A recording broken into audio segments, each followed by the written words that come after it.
get in position. God is about to fulfill His purposes. I am doing a drive for women on the front line. My theme is for women on the front line is women rise above and take a stand. And it is inspired and centered around the book of Luke. And the last chapter 24 is the focus verse for my inspiration that speaks of the resurrection of Christ. So when I say women rise above and take a stand, it means that after you've been crucified and laid to death by the circumstances in your life, it means that after the resurrection, after God has saved you and raised you up, no more can the devil touch you, no more can the devil defeat you, because you now stand tall as a woman that cannot be defeated. Because when Jesus Christ was risen from the dead, they could not have done anything more to him, because he has now gained power. So after your circumstances, after all that you have been through, God is saying to you, arise. You are now risen. You are no longer in the tomb. You are now standing on top of your tomb. You are no longer dead. Death have no more power over your body. Which means that the circumstances, the things you used to go through, the things that laid you there for the 3 days, He has killed them. He has gotten rid of them. So it's time to stand on top of your grave, on top of your tomb, and rise and stand with authority and with power. The chapter that I read about the Israelites from a couple weeks ago, I have been meditating on this word, because in those times I realized that it can be related to what we're going through now with this so-called corona disease or whatever they call it. And I would say that in all things, we should read the Bible, read with understanding, and ask God to teach us how to interpret the scripture and apply it to our regular day-to-day lives. Because sometimes, for example, Noah and the ark, when he told Noah to build a ark, it doesn't necessarily mean for us in this time that it's going to be a heart that we build. It means that we're to stand strong in our faith, live for Him, comes what may. Because when we live for Him, that is our heart, that is our protection. No matter what storm blows, whatever is blowing, it won't be able to destroy us. It won't affect us as long as we stand strong in Christ. Because He promised not to destroy the world again with water, but this time He said He will destroy with fire. So corona disease is just something to drive fear into us. It is like fear and his army rising up against the world and trying to get into it, to intimidate the Christians, because they realize that they are asking for everywhere to be shut down. Persons are afraid of even coming to church. And someone called me this morning and said they're not going to church, and I said, really, why? But you have to go to the supermarket. Yes. You go anywhere else, you're going to go to work. So you have more faith in going to work and doing the job for the man than to come to church and worship God, who is able to keep you, who is able to protect you. So this is showing us that very few of our brothers and sisters are there. They're still not there yet. And God is not going to stop until we get it.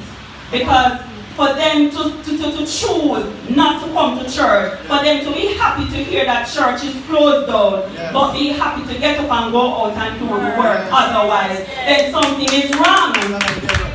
It means that the God that they're serving, they're just coming to church, not coming to church saved, or they're following a religion. So this morning God is saying to us, what is it that we're following? Who is it that we're following? Who is it that we believe in?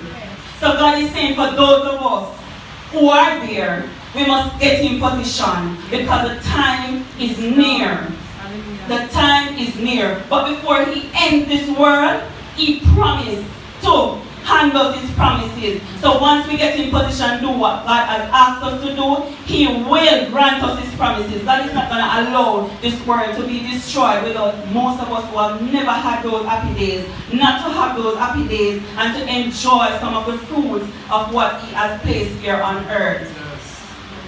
And And I must testify as Pastor spoke to just not too long, This week I have so much testimony, and as he said that God, this is my season, and it really is my season because there's so much things from last week till today that God has been granted unto me, things that I've always wanted and desired. And I said, Lord, I'm not even going to share all my testimonies yet until you come through fully. You have already given me all that I've asked for to me.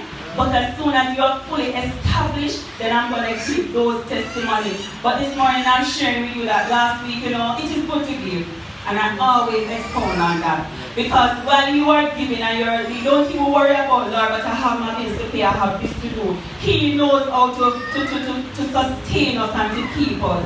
I went to the dentist the other day. I tried to dodge the appointment when they were calling me. Like I heard the voice of God say, Camille, you're going to go and go to the dentist and fulfill your appointment. It is wrong for you to be ignoring the cause. I answered and I went in for my cleaning, and they said that my update for my x-ray needs to be done. I said, okay, but I never budgeted for that. She said, well, Camille, you're going to just do it today. I said, okay, fine. So she said that it's $11,000 to do my x-ray, $8,000 to do my cleaning, so $19,000. I said, I never budgeted for that. She said, you're going to do it. Anyway, I did it anyway. When I was finished and I was coming out, she called me into the room and she said, Camille, you have an overflow in your life. I said, yes, I am blessed. And she said, long time I don't hear a young lady speak like that. People like you, I love to hear and love to have a conversation with. I said, yes, I am blessed. And I said, every morning I get up, I put my day before God, so I don't worry about what is going to happen. It's like when I get out there in the morning, I'm in a world by myself. God provides even the very parking spot. Anywhere I go, God just ordained my day and let it go. Because I asked Him to give me the bread and all that He wants of me to accomplish today. He's supposed to allow me to accomplish them and to use my time wisely and do what I have to do. When she printed out the bill, she folded it and she smiled. She said, you recommended somebody to the dentist? I said, yes. She said, the person came the other day along with his little sister and they did their cleaning. I said, okay. She said, very good job. I hope you continue to recommend people. I said, okay. She said, but you should get a discount on your bill. I said, go ahead. And she put in the bill.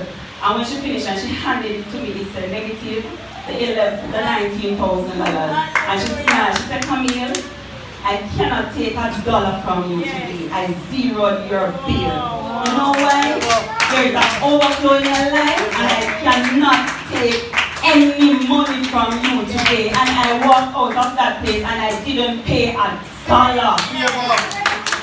And I said, God, you are such a good God. When the favor of God is on your life, and it doesn't just come like that. Because in order for you to get the increase on the job, you have to put in the extra work. You have to show up at work on time. You can't go to work any time you feel. You have to be present at all times.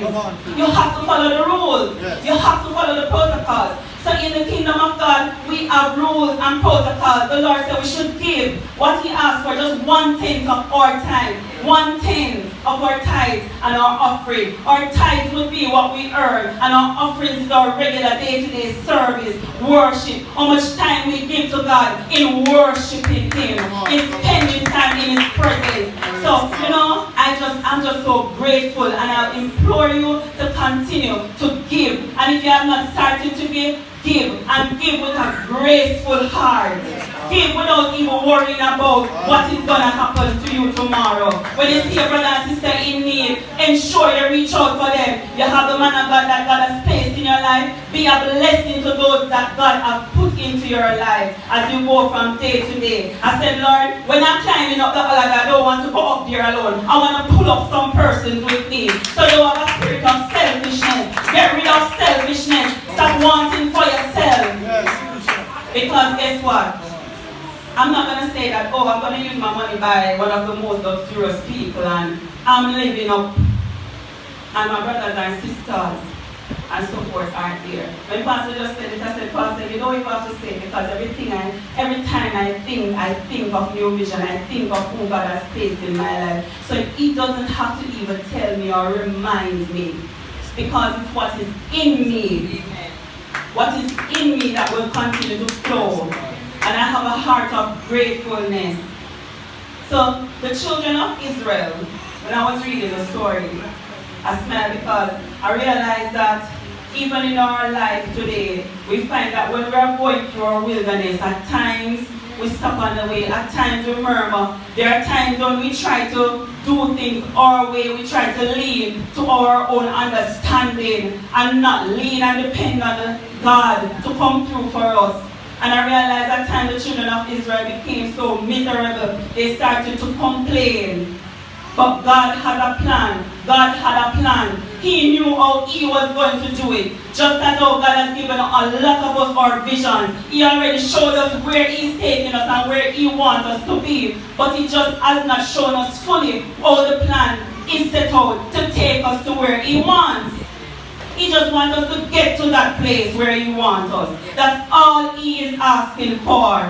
And then He is able to part the Red Sea. Part whatever our Red Sea is. If it is doubt, He will part it. Yes. If it is fear, He will part it. Yes. It doesn't matter what the Red Sea is. Standing in front of us this morning, God is able. The Red Sea of Corona is standing in front of this world. And what? Not even the government. When that demon was coming through the airport, all those surveillance camera and whatever they had could not even detect that it was coming into the country. Which means that man is failure. And God is, when God already ordained, God already covered His children under the blood. Because when I got the call, I said, don't worry, my pastor already, God has already instructed my pastor as to what to do. So I have nothing to fear. It means that God has my back, so I don't need to worry. Because through the airport, all the devices that they have over this world that cost millions of dollars could not detect what was coming. It could not stop it. Sure. And the only way they can resolve the situation is tell you to get behind closed doors. Isolate yourself. Not even the government can help us. Because guess what? They also are afraid. So we ask ourselves the question, what is going to happen? And as Pastor said, if they should close all churches, are some of us there? Are we hiding the word of God in our hearts? Are we living that life? Are we at the place if God should say, you know what? Before I let Corona come wipe out this nation, let me take my children out and just bring on the judgment. Are we ready? That's the question we're to ask. Are we ready? Are we just baptized and coming to church, or are we serving God? Yes. Are we living for Jesus, or are we living to serve mankind, to please mankind? Because a lot of us continue to please the flesh. Yes. And the flesh is going to kill us. Yes. Because whatever comes after the flesh, there's no one that can save us. Not even the doctors. Everybody is wondering what is going to happen. Nobody knows what tomorrow brings. Nobody can tell you what tomorrow will bring. So we should ask ourselves as children of God, where do we stand? Am I in position? Am I in position for God to fulfill His promises to me? And one of the promises that He gave is to never leave us nor forsake us. But are we entertaining Him?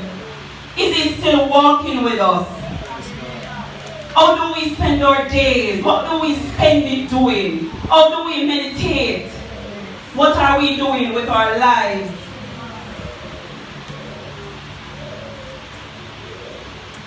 God wants to stretch our faith. But in order for Him to stretch our faith, we have to apply pressure on the enemy.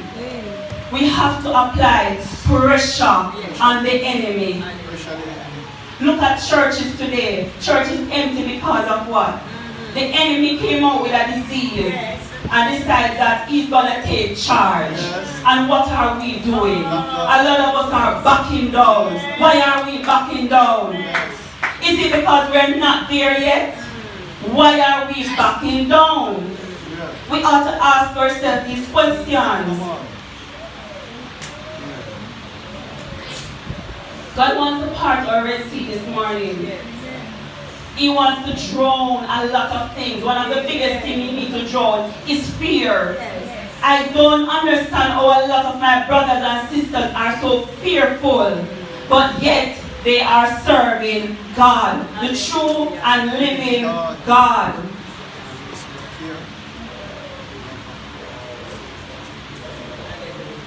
Another church sister told me that today they will just be praying. And I smiled. I said, yes, God answer prayer. But there comes a time when God don't want us to pray anymore. He wants us to start take action. Because action speaks louder than word. A lot of persons go down on their knees and they pray, but they're not putting in the action in order to get the result. So getting up and praying for Corona not to come, for Corona to go away, for Corona not to affect us, and not taking any action. Because the only way we can overcome these things is through fasting. We have to fast as well too. There are a lot of things that we need to drop off. There are a lot of things that we need to get rid of. We spend too much time on Facebook, on social media, when we could be praying. So how much of our time are we giving God? And should we ask the question, do we deserve God to come and just take away Corona like that? Some persons are angry because Carnival is not going on again. And I'm saying, you're angry because Carnival won't be able to take place. Instead you said, Lord, I'm thanking you for revealing what is happening so that I am able to protect myself. People have no respect for God anymore. It's not about him anymore. It's about, oh, I want to live my life. Oh, I want to do what I want to do. And then when I need him, he needs to show up. My God is not like that. Because before he allowed us to take this advantage of him, he promised that he will rise up the sticks and the stones. So God don't need us. We need him. So I don't know why is it that this world is acting as if we are obligated. God is obligated to us. He's not obligated to us. Because what is causing these things in the first place is sin. Sin. Sin. And God allowed these things to happen to see if we will stand like Job. Because I guess when the devil went to God and asked him, can I release Corona? He said, go ahead. But I know I have a few faithful people still who is able to stand. Because Job stands. I still have some Job left in this world. I still have some Job who is going to put on their clothes and come up into my house and give me the praise and the worship. Yes. I still have some Job left. Praise God. Praise God. So ask yourself this morning, am I a Job? Yes, Lord. Am I a Job? God is not afraid of nothing. He's not a God that can be defeated. Because for everything that he does, he has a plan. When this world was created, and he created Adam and Eve, after which I guess my Father in heaven realized that he had to cast down the devil here on earth because of his bad mind and all that he was going on with. So he knew that when he created Adam and Eve, that he was going to go after them. But he did what he did in order to pick a fight with the devil. Because he knows that when he pick a fight with the devil, there's no way he can win. He will get the glory. So he pick a fight with the devil. And he allowed him to go ahead and to tempt Eve so that Adam will fall in place to feel as if he now has us where he wanted. But God has a plan, because after picking a fight with the devil and allowing him to help them realize that they were naked and need clothing, they start seeking after God more. So it's the same. Now that we're in the position where we are in, we're going to seek after God more, because he's now picking a fight with the devil. Because he knew where he was going to take this to. He knew that after he created the world and he sent them forth to multiply, he knew that a Mary will be born and the Son of God will be born to come to give us redemption. He knew. So God has a plan for everything. So even all that is going on, God has picked a fight with the devil. So what are we going to do? We are going to get in position and we are going to start fighting back. We are going to start taking action. We are going to stop feeling sorry for ourselves, sorry for our loved ones, because I don't know where the gospel has not reached yet. And man has hardened their hearts.